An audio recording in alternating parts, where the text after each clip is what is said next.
An elderly woman was abandoned by her 3 children, but she adopted a dog that gave her the strength to carry on. Before the story begins, comment below which city you're watching the video from. We love getting to know our viewers. And of course, don't forget to subscribe to the channel so you won't miss more exciting stories. Enjoy the story and see you soon. Clara's life, at 78 years old, had turned into a routine of painful memories and crushing silences. Since the death of Miguel, her husband, the house they had shared for decades felt like a mausoleum where every object whispered memories of a happy past. The photographs on the walls were shadows of moments she could no longer relive, and the days dragged on, one after the other, without purpose or color. Her children, Daniel, Sophia, and Lucas, each absorbed in their own lives, were more distant than ever. But everything began to change on a rainy afternoon when the unexpected appeared at her door. Clara was sitting by the living room window, watching the rain patter against the glass, when she heard a faint sound coming from the yard. A bark, almost imperceptible, blending with the noise of the storm. Her heart, weary and unaccustomed to surprises, gave a small leap. Intrigued, she rose with effort, her joints protesting the movement, and went to the front door. When she opened it, she found a small, drenched dog, its fur matted with mud and one eye half closed, clearly injured. The animal looked exhausted, but didn't flee when Clara's gaze met its own. There was a moment of silence between them, an instant when something awakened within her, something long forgotten. Without thinking too much, Clara knelt down, ignoring the pain in her knees, and extended her hand. "You're hurt, my dear," she said, with a tenderness she hadn't recognized in herself for years. She carefully picked him up, feeling the frail, trembling little body, and brought him inside. The house, so accustomed to being cold and empty, suddenly felt different. Clara improvised a bed for the dog using an old blanket, tended to his wounds with care, and offered him a bit of warm milk.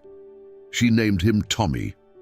Tommy, the dog who had so unexpectedly entered her life, seemed to have brought with him a new energy. That night, as the storm still raged outside, Tommy nestled beside Clara. She realized that the emptiness within her, which had seemed infinite, now held a tiny spark of warmth. Caring for the dog wasn't just an act of kindness, it was a thread of hope. Clara didn't know that by opening that door, she hadn't just saved a life. She had begun to save her own. Tommy's presence, that little dog who had arrived in the midst of a storm, began to transform Clara's days. The house, once marked by silence and the shadows of memories, now echoed with the soft sounds of life. Tommy's little paws scampering across the wooden floor, his gentle barks demanding attention, and even the objects he knocked over in his youthful curiosity. Clara's laughter, something that seemed to have vanished along with Miguel, returned hesitantly, surprising even herself. With Tommy as her companion, Clara started leaving the house more often. Instead of watching the streets through the window, she found herself walking through the neighborhood, breathing in the fresh morning air and waving at neighbors she hadn't seen in years. On one of these outings, while visiting the corner bakery, she met Mateo. He was an elderly man with a youthful spirit, wearing a worn-out hat and hands stained with paint. Mateo was a street artist, known for painting vibrant cityscapes in a small nearby plaza. "Beautiful, isn't it?" Mateo said, smiling at Clara as she admired one of his works. She couldn't take her eyes off the painting, a simple scene of a sunny park that somehow seemed to pulse with life. "Have you ever painted before?" he asked, noticing the glimmer in her eyes. Clara hesitated, a memory of her own brushes and canvases surfacing in her mind. Painting had been an old passion, buried along with so many other things in the past. "A long time ago," she replied, her voice tinged with both nostalgia and sadness. Matteo laughed, a warm and friendly sound. "It's never too late," he said, handing her a small brush smeared with blue paint, as if inviting her to rediscover something forgotten. Clara laughed back, something stirring within her, a feeling that life still had secrets to unveil. Meanwhile, Daniel, her eldest son, began to notice that something was different. Their phone calls were no longer filled with heavy silences. Clara spoke about her days, mentioned Tommy, and even described new people, like Matteo, whom she had met. Daniel wasn't sure what to think. Part of him felt relieved to see her more cheerful, but another part, the part that always worried about her safety, grew uneasy. Clara, however, didn't let these concerns weigh her down. For the first time in a long while, she felt she was rediscovering the joy in small things. Her mornings were spent walking with Tommy, her afternoons filled with conversations with Matteo and laughter with neighbors who came to meet the old lady's new kitten. It was as though the world, once closed off and bleak, was slowly opening up, revealing beauty and possibilities she no longer expected, and although her memories of Miguel were still there, Clara began to understand that life could move forward without erasing what had been. With Tommy by her side, the future felt less daunting, and the city streets, which had once seemed like lonely mazes, now became paths of new discoveries. Daniel parked his car in front of his mother's house, his heart heavy with worry. He hadn't told her he was coming, something he rarely did, but their recent phone calls had left him uneasy. His mother sounded cheerful, more cheerful than she had been in years. But Daniel couldn't shake the feeling that something was wrong. What if she was putting herself in danger without realizing it? What if this sudden happiness was just a mask for deeper vulnerability? The front door was slightly ajar, and Daniel stepped inside without knocking, as he had done since he was a boy. What awaited him in the living room was a surprising sight. Clara, smiling, was setting the table for coffee, while the small grey and white dog, Tommy, he knew, played with a ball of paper. The house, which had been so quiet and heavy with sadness since Miguel's passing, now seemed full of life. "Daniel!" Clara exclaimed, her eyes lighting up when she saw her eldest son. She wiped her hands on her apron and walked over to him, pulling him into a tight hug. Daniel hugged her back, though his mind was racing with questions. "I didn't know you were coming today," Clara said, her voice full of surprise. "I wanted to surprise you," he replied, glancing around. It was true that the house seemed more vibrant, but something about Clara's energy made him uneasy. She seemed different. "Looks like you've been keeping busy," he said, trying to keep his tone light. Clara laughed, a sound he hadn't heard in a long time. "Oh yes, with this little rascal around," she said, gesturing toward Tommy, who was now rolling on the floor, trying to dodge the ball of paper with his paws. "And I've met some new people. I'm even painting again. Can you believe it?" Daniel felt a pang in his chest. Painting, meeting new people. He remembered his mother as a strong, determined woman, but grief had changed her.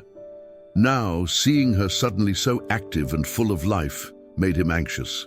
"Mom," he began hesitantly, "do you think it's safe to be doing all this on your own? Going out so much, taking care of a dog? What if something happens?" Clara stepped back, the lightness in her expression giving way to a flicker of frustration. "Daniel, I'm fine," she said, her voice firmer than he expected. "I know you worry about me, but I can't live in fear all the time. I need to feel alive again." He sighed, running a hand through his hair. I want to make sure you're safe. What if you fall or hurt yourself? Maybe we should think about precautions, like hiring someone to help or even considering a safer place for you." Clara's gaze hardened. "I'm not going to a nursing home," she said firmly, her voice unwavering. "This is my home. It's where I lived with your father, where I raised you and your siblings, and now with Tommy, I feel like I have a reason to keep going. I'm not giving that up." Daniel felt a wave of frustration mixed with sadness. Behind Clara's determination, he could see the vulnerability that worried him so much, but he also knew he couldn't force her to do anything. "All right," he said, though the anxiety still gnawed at him. "But please, let me know if you need anything." Clara's smile softened. "I promise, son," she replied. As Daniel watched her return to the kitchen, with Tommy trailing closely behind, he realized that the challenge wouldn't be protecting her from the world. It would be accepting that she was fighting to reconnect with it. The soft morning light bathed the small plaza in the heart of the city, where Clara met Matteo for the second time. He was painting outdoors, surrounded by vibrant canvases that captured the lively essence of the streets and urban life. Clara, carrying Tommy in a small fabric bag she had crafted just for him, watched Matteo's skillful brushstrokes with admiration. There was something infectious about his joy for life, a vibrant energy that inspired her and made her want to rediscover her own long-forgotten passions. "Good morning, artist," Matteo greeted Clara, his broad smile deepening the wrinkles around his warm brown eyes. "Ready to get your hands dirty with paint today?" Clara laughed, momentarily transported to a lighter time before the responsibilities of life had drawn her away from art. "I haven't painted since my children were little," she admitted, her gaze distant. "But maybe it's time to try again." Matteo gave a theatrical gesture, as if profoundly impressed. "That's what I like to hear," he exclaimed, placing a paintbrush in her hand. "Art isn't about perfection, it's about feeling." As Clara made tentative strokes on a blank canvas, Tommy watched from his bag, occasionally distracted by a passing insect. A wave of emotions washed over her as she saw the colors blend and take form, as if she were rekindling a dormant flame within herself.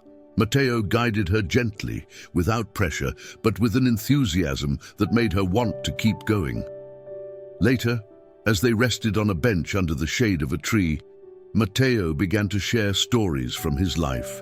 He had lost his wife many years ago, but had never let sorrow define him. "Life is short, Clara," he said, his voice imbued with a calm wisdom. "I've lost many things, but I've learned to turn those losses into something beautiful. Art helped me survive." Clara listened intently, feeling a connection with him that she hadn't felt with anyone in a long time. Perhaps it was because, like her, Matteo knew what it was to live with constant pain. But he also understood the importance of moving forward. Matteo's stories and his passion for life made her think of Miguel and the things she had let slip away. "Maybe I still have time," she thought, her heart stirring with what seemed like hope. When Clara returned home that afternoon, she saw Carla, a young single mother from the neighborhood, struggling to carry heavy bags of groceries while holding her small child's hand. Without hesitation, Clara rushed to help. "Thank you, Donna Clara," Carla said with a tired but genuine smile. Clara smiled back. There was something about Carla that touched her. Perhaps the determination in the young woman's eyes, or the way she cared for her child, reminding Clara of her own days as a young and overwhelmed mother. The connection Clara felt with Carla was immediate, and the two exchanged a few kind words before going their separate ways. As Clara entered her house, she realized that her day had been unlike any other, full of color, conversations, and a newfound sense of belonging. And it all, she thought, started with Tommy, the little dog who had pulled her from apathy and gently nudged her back toward life. The afternoon sun was warmer than Clara expected, but it didn't stop her from taking a walk with Tommy. The little dog, now stronger and more energetic, accompanied her with his curious demeanor, captivated by everything around him. Clara felt the warmth of the sun on her face, a sensation that brought a spark of vitality she hadn't felt in a long time. Walking through the neighborhood was her way of reminding herself that she was still here, still part of this world. But, as life often does, fate had other plans. While Clara and Tommy explored a trail in the park, the grass, damp from a recent watering, proved treacherous. Clara didn't notice the slippery surface in time. A misstep was all it took to throw her off balance, and before she could react, she fell hard to the ground. Tommy, startled, darted a few feet away but quickly returned, barking frantically as he saw Clara lying there. The pain was sharp, radiating from her left side, and fear gripped her. She tried to take deep breaths, her heart racing. Several minutes passed before she managed to sit up, her breathing still unsteady.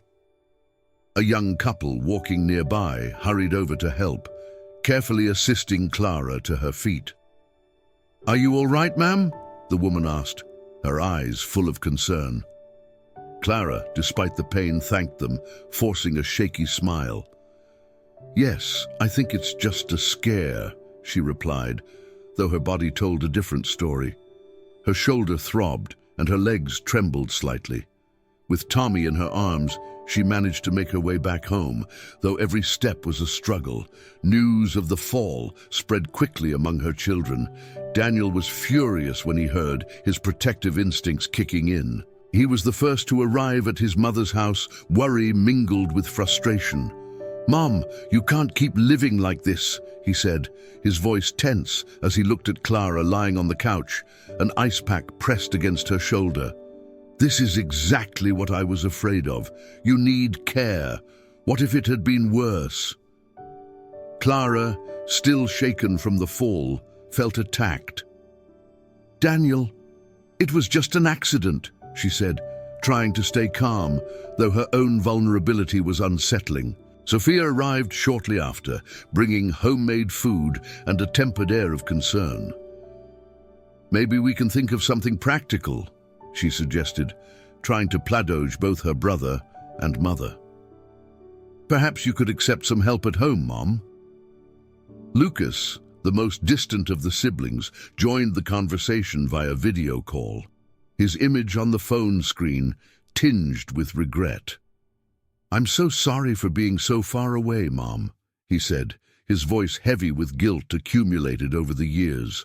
"I should have been more present." The incident dredged up old resentments. Daniel, burdened by his sense of responsibility, let slip his frustration over always having to be the protector. Sophia, tired of playing mediator, admitted that she was exhausted from constantly trying to keep the peace. And Clara, for the first time, found herself at the center of an emotional storm that made her question, was she being selfish in wanting to live freely, even if it put her safety at risk? The house, which had recently begun to fill with life, was now steeped in tension. But deep down, Clara knew that her fight for independence wasn't just about pride. It was about holding on to a sense of control over her life, even in old age. And even with the pain from the fall, she wasn't ready to give that up. Not yet. The night after her fall was long and restless for Clara. Her shoulder still ached, and the concerns voiced by her children lingered in her mind, mingling with the doubts she had tried so hard to silence. As Tommy nestled beside her, offering the comforting warmth only a pet can provide, Clara found herself reflecting on the fragility of her independence. The next morning, seeking answers, or perhaps a bit of solace, Clara began sorting through one of the drawers in Miguel's old cabinet, where she kept his most treasured belongings. The memories seemed to rise with the scent of aged wood, letters, faded photographs, and objects that carried the essence of the man she had loved deeply. As she tugged at a stack of yellowed envelopes, one fell to the floor. It was a letter from Miguel, addressed to her, with a date that immediately caught her attention. Clara's hands trembled as she opened the envelope, as though time had bent and Miguel was about to speak to her again. The letter began in Miguel's familiar, firm handwriting, but the words carried a softness that filled her eyes with tears. "My dearest Clara," he had written, "if you're reading this, it means time has run its course, and I am no longer by your side. But know that even from afar, I am with you in every step, in every breath. Miguel spoke of love and happy memories, but also of his concerns for the family's future. He had known life without him would be difficult for Clara and their children, but expressed his hope that they would find ways to support one another. I want you to live, Clara, he wrote, not just survive. If you need strength, look to our children, and if they need hope, show them that it's possible to continue loving and renewing yourself, even in the midst of pain. Clara couldn't hold back her tears. Miguel's letter was like an embrace from a time she could never revisit, yet its words now carried a sense of purpose. As she reread those lines, she realized that Miguel had left more than a legacy of love. He had left her with a plea to move forward, and most importantly, to live without fear. Without hesitation, Clara picked up the phone and called Sophia. "Can you come over?" she asked, her voice still thick with emotion. "I need to show you something." Sophia, always the most pragmatic of the three siblings, didn't hesitate to go to her mother. When she arrived, she found Clara sitting with the letter in her lap, her expression a mixture of sadness and hope. Sophia listened as her mother read the letter aloud, and something shifted in her own demeanor. Miguel's words carried a profound power, touching not only Clara, but also Sophia, who found herself moved by the wisdom and tenderness of her father. "I didn't know he had written this," Sophia whispered, her eyes glistening. Clara held her daughter's hand, and a silence filled with mutual understanding enveloped them. The discovery of that letter was just the beginning. Miguel had left more messages hidden throughout the house, and Clara felt it was her mission to share them with her children. But now, a new determination burned within her. She was ready to face whatever lay ahead, armed with Miguel's love and a renewed resolve to build a future he would have been proud to witness. Lucas hadn't visited his mother's house in over a year. The distance between them was both physical and emotional, and he always found excuses not to return. Work, commitments, the fast pace of city life. But the news of Clara's fall, along with the letter from Miguel that Sophia had insisted on sharing with him, stirred something inside Lucas that he could no longer ignore. On a cold, sunny morning, Lucas found himself standing at the door of the house he'd grown up in, his heart weighed down by regret. When Clara opened the door, she was momentarily speechless. Lucas looked thinner, his face marked by sleepless nights, but his eyes were the same as when he was a boy, full of dreams. "Hi, Mom," he said, his voice hesitant. Clara didn't wait for more words. She pulled him into a tight hug, the kind only a mother can give, full of love and longing. Tommy, ever curious, watched the scene intently, as if he understood the significance of the moment. Inside the house, the atmosphere was a mix of nostalgia and tension. Lucas glanced around, noticing the small changes and the marks of time he hadn't been there to witness. "It's all so different and yet the same," he remarked, trying to ease the mood. Clara smiled, but there was a hint of sadness in her expression. "Yes," she replied. "Time has a way of changing things, even when we're not looking." They sat in the living room, where Clara began to talk about Miguel's letter and what it meant to her. Lucas listened in silence, his father's words echoing in his mind and stirring feelings he had buried long ago. "I distanced myself," he admitted, his voice quiet. "I thought the distance would protect me from everything, from the pain, the responsibilities, but now I see how wrong I was." Clara reached for his hand, her fingers frail but full of love. "You're here now, and that's what matters," she said with a gentleness that made Lucas feel both small and profoundly loved. The guilt he carried began to ease, and he silently vowed to do whatever it took to be more present in her life. Their reunion, however, wasn't the only surprise of the day. On their way back from the local park, Clara and Lucas passed the small neighborhood market and spotted Carla, the single mother Clara had recently befriended. Carla was struggling to carry a large bag of groceries while balancing her young son on her hip. Without hesitation, Clara and Lucas stepped in to help. The scene was simple yet deeply meaningful. Mother and son together, lending a hand to another family. Carla, surprised and grateful, exchanged smiles with Clara and Lucas. There was a genuine connection, a moment of shared solidarity that Clara hadn't felt in a long time. Lucas watched his mother with newfound respect, seeing the strength she still carried, the way she found joy in small acts of kindness. He wondered how he had allowed himself to drift so far from someone so full of life. As they walked back home, Lucas felt different. It wasn't just guilt leaving him, but a growing desire to reconnect with his family. Clara, walking beside him, felt the same. A significant step had been taken, and while there was still much to mend, the path ahead seemed more hopeful than ever. The house was filled with a different kind of energy that afternoon. Clara had decided to bring all her children together under one roof to share the legacy Miguel had left behind, the letters. The sunny day brought a breath of life Clara hadn't felt in years, and the anticipation of unveiling those messages made her heart race. She prepared tea, set the table with cakes and cookies, and fluffed the cushions, trying to calm her growing anxiety. Daniel arrived first, with his usual protective stance, observing his mother with a mix of concern and curiosity. Sophia followed, her face showing signs of weariness, but she was there, steadfast in her role as the family's peacemaker. Lucas, who was now striving to make amends for years of distance, came last, his nervousness evident, but his determination unwavering. For the first time in a long while, Clara's 3 children were together in the living room, where so many memories had been made. Clara looked at her children's faces and felt a tightness in her chest. "Thank you for coming," she began, her voice trembling. "Miguel left something for us, something I believe will help us understand what he wanted for this family." She picked up the first letter, Miguel's familiar and comforting handwriting staring back at her, and began reading aloud.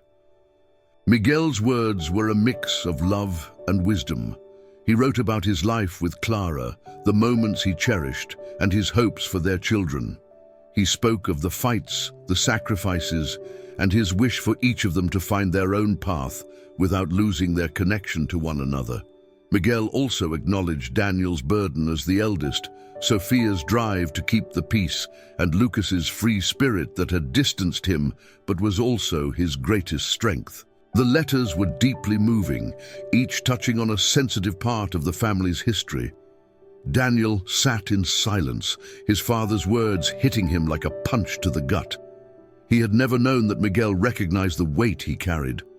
Sophia wept quietly, realizing her efforts to hold the family together hadn't gone unnoticed. Lucas, who had always felt the most lost, found new meaning in his father's words, a kind of permission to forgive himself. The atmosphere, thick with emotion, grew heavier when Clara revealed that there were more letters dotted throughout the house, as if Miguel had intended for them to be discovered over time, when each person was ready to face the truths they contained. "He wanted us to find these messages at our own pace," Clara explained, her voice quivering as she fought back tears. A deep silence fell over the room. It was Daniel who broke it, taking a deep breath before speaking. "I never knew he understood," he confessed, his voice filled with vulnerability. "I always thought I had to carry everything on my own." Sophia reached out, touching her brother's shoulder, and for the first time in years, the 3 siblings shared a look of mutual understanding, as if they could finally see one another's wounds. Lucas, his face a mix of regret and relief, turned to Clara. "I'm moving back here," he said, his voice firm with conviction. "I want to be present, to help however I can." Clara felt a surge of emotion so powerful it almost took her breath away. Her heart, which had been broken so many times over the years, now felt as if it was slowly piecing itself back together. Reading the letters was a doggerlist, an opportunity for the family to reconnect in a way Clara had thought impossible. The weight of Miguel's absence was still there, but it felt less suffer-dodging now, as if he were still present, guiding them with the love he had always shown them. The air inside Clara's house felt heavy, as though the emotions of years past had finally been released but still lingered, waiting to be resolved. After reading Miguel's letters, the melting tension also unearthed old conflicts, like a wound that needs to be exposed before it can heal. Daniel stood by the window, arms crossed, his face etched with an inner struggle. "I always had to be the responsible one," he said, his voice laced with years of pent-up frustration. "When Dad died, I felt it was my duty to protect everyone, especially you, Mom, but no one ever seemed to understand how much that cost me." His confession hung in the air, and Sophia, sitting on the couch, closed her eyes, absorbing her brother's pain. "I know," she replied, her voice soft but firm. "But do you think it was easy for me? I was always the mediator, trying to keep the peace between everyone, even when I wanted to scream myself." Sophia's hands were clasped in her lap, her gaze fixed on the floor. "I didn't want anyone to hurt more than we already were, but sometimes I feel like I've spent my whole life trying to fix things that were never mine to fix." Lucas, who had been silent until now, felt the weight of guilt pressing against his chest. "I ran away," he admitted, the words falling from his lips like a sentence.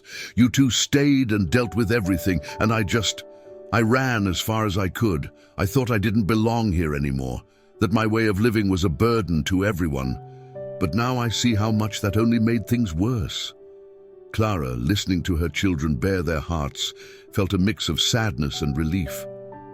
"I failed you in many ways," she said, the words painful to say. "I thought I was protecting you by not talking about the pain, about the emptiness Miguel left behind. But now I see my silence only created more distance." The silence that followed was broken by something simple, yet profound. Sophia stood and walked over to Daniel, placing her hand on his shoulder. He looked at her, and for a moment, the wall built from years of hurt and misunderstandings began to crumble. Lucas joined them, and the trio, who had spent so long emotionally distant, embraced. It wasn't complete reconciliation, but it was a beginning, a first step toward forgiveness. Clara, her eyes brimming with tears, watched the scene with a full heart.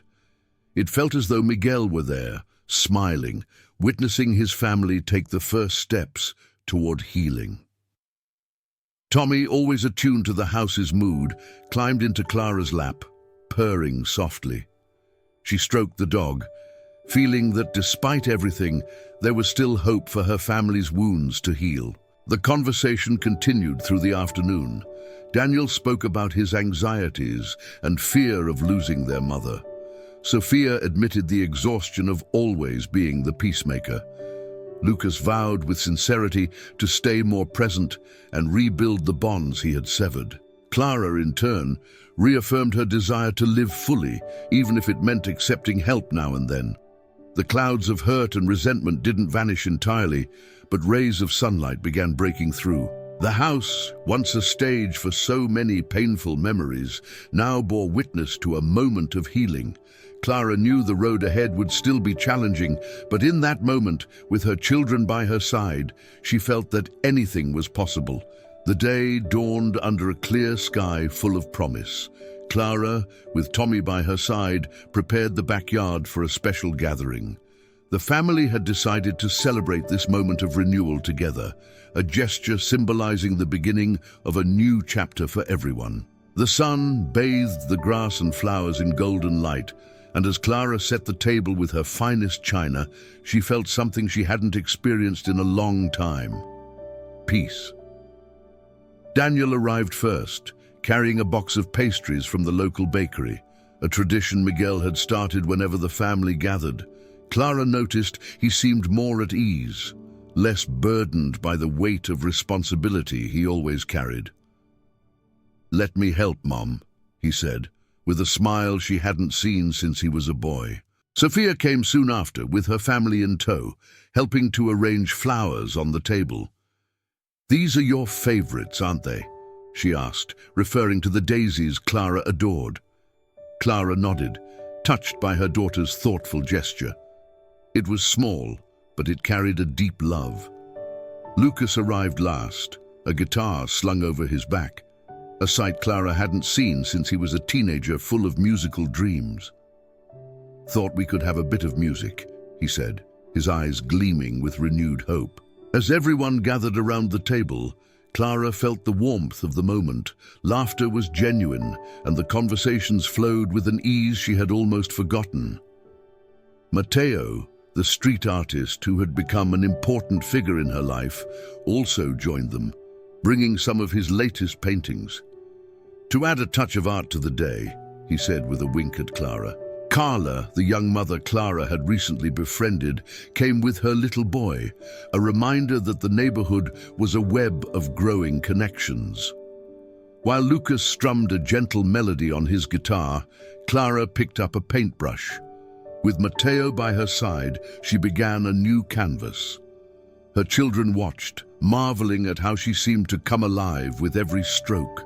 The painting was simple but vibrant, a blue sky, sunlight shining on a house surrounded by flowers, and in the center, a figure walking hand in hand with a small dog. Each stroke felt to Clara like an affirmation that the future was still full of possibility. The house, once marked by years of sorrow and silence, now brimmed with music, colors, and smiles. Clara knew Miguel was still with them, in their memories, the letters, and the strength he had left in each of them. But now, his absence no longer weighed so heavily. It had become part of a story that bound them together without defining them. As the day wound down and everyone began to leave, Daniel approached his mother and embraced her. "I'll try not to be so controlling," he promised, his love evident in his voice. Sophia smiled and added, "And I'll learn to let myself make mistakes now and then." Lucas, in turn, clasped his mother's hand with tenderness. "I'm here, Mom, and I'll stay." Poor Clara, with Tommy purring in her lap, watched her family and friends with deep gratitude. She knew life would always bring challenges, but she also knew it was never too late to renew, to start fresh. The house, once filled with sad memories, had become a place of gatherings, art, music, and most importantly, love. As the late afternoon breeze carried the scent of flowers and the laughter of her loved ones, Clara took a deep breath. She realized that the greatest legacy Miguel had left behind was the love that still held them all together. Thank you for following Clara and her family's heartfelt journey up to this point. If you enjoyed this story filled with love, resilience, and new beginnings, don't forget to give this video a like and subscribe to the channel so you won't miss more touching narratives like this one.